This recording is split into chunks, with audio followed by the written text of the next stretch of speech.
Hello, good morning. It is June 1st, 2025. Sorry, my bangs are terrible. And it is Sunday, which means it's time for a weekly wrap up. And this week, especially for being like my first full week of summer vacation, it should have been better. I read 3 books this week, which is weak. That is weak. I also watched a movie. I have some other movies to unhaul, and then I have a couple of things to haul. So let's get into it. The first, I did at the very least enjoy pretty much everything. Pretty much everything that I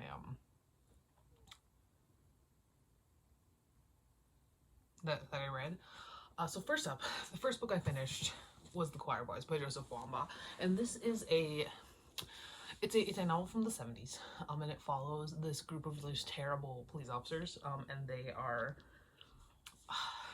it's really just about them and their lives and how they're kind of fucking everything up, and how every night after their shift they all go and they get drunk at this certain park, and it really kind of there's not much of a plot. What plot there is, it kind of goes to the end. It's really just how this police work is affecting them.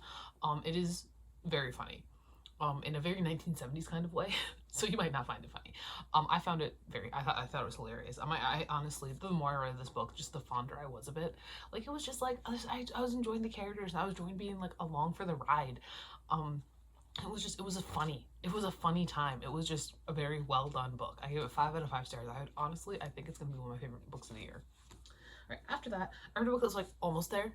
It was almost there. It was one of those books where I'm like, I know that this book checks all the boxes, but sometimes that isn't enough. And that's Don't Let the Forest In by C.J. Drews. This book has been kind of making its rounds recently. It's fairly recent. And it is about these 2 boys at this boarding school, and they're Andrew, our main character, he's kind of like skinny and weak, and he's kind of a prime target for bullies and stuff like that. And Thomas is like a firecracker, and he's from an abusive home, and he's very much like, no, like, I'm gonna fuck up anybody that tries to fuck with you. But this year something weird is going on. Like, Thomas gets there, he's covered in blood, his parents are missing, the police think he killed him, and also Andrew's twin sister Dove is just ignoring him.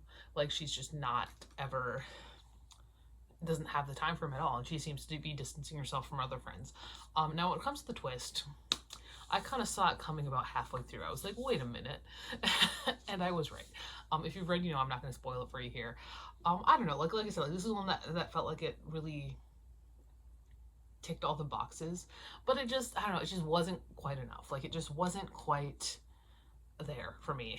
And it was good. I think it's a good, like, YA, like, dark academia-esque fantasy horror queer situation. It has these fun little illustrations occasionally as well. Not very many, but there are some. I want to find one.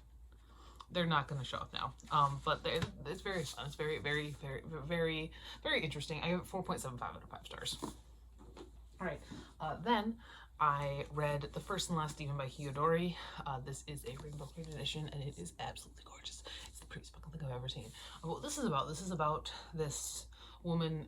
It's a fantasy novel, and this woman kind of wakes up, and what her whole deal is that her and her demon that she managed to call somehow, they have been the savior for this one country for hundreds of years. And she's just human because when they need her, they pull her out of stasis. When they don't need her, they put her back in. But now this time she woke up in a completely like abandoned city, and so she's trying to figure stuff out, because when she wakes up, she always like forgets a bunch. And her demon seems to hate her now. It was fine. I think it was probably my least favorite book I read this week. But honestly, the bar was pretty high. Like, I still gave this 4 stars. There were times where I just didn't really care all that much. Like, the opening was pretty weak in a lot of ways. But the farther you got into it, the more it got interesting. And then, of course, when we met our secondary characters, who apparently are our main characters in a different series that Hiyodori wrote. This is a standalone novel, but it does feature stuff from other series that she wrote. That was also fun. I did like the setting a lot. I think the setting was my favorite part of it. I really liked the idea of them being in this completely abandoned city, and you could tell that the author really knew what she wanted when it came to the world building. 4 out of 5 stars, not bad. All right, then I watched a movie that I really just did not care about. And that is Steven Seagal in Marked for Death. This is an action movie from the 90s, and since it doesn't have Keanu Reeves in it, I don't care. So, when it comes to what we're getting rid of, when it comes to the books, I'm getting rid of both of these ones. I'm keeping this one mostly because it's pretty. I'm also, normally I don't do this till later, but since I'm unhauling other movies, I'm also going to get rid of Marked for Death because I don't want it. I have a little stack of movies. I'm going to get rid of Crybaby, The Basketball Diaries, Metallica, The Interview Sessions, The Peacemaker, and also The Black Book. So there is that. What I received a little lit journal as well as a New Yorker. So I have Ninth Letter, Fall, Winter 2024-2025, Volume 21, Number 2, as well as the New Yorker for May 26th, 2025.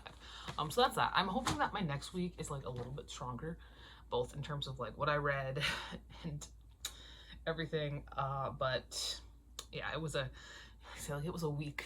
It was a week is what it was. I was like, man, maybe next time. We'll see.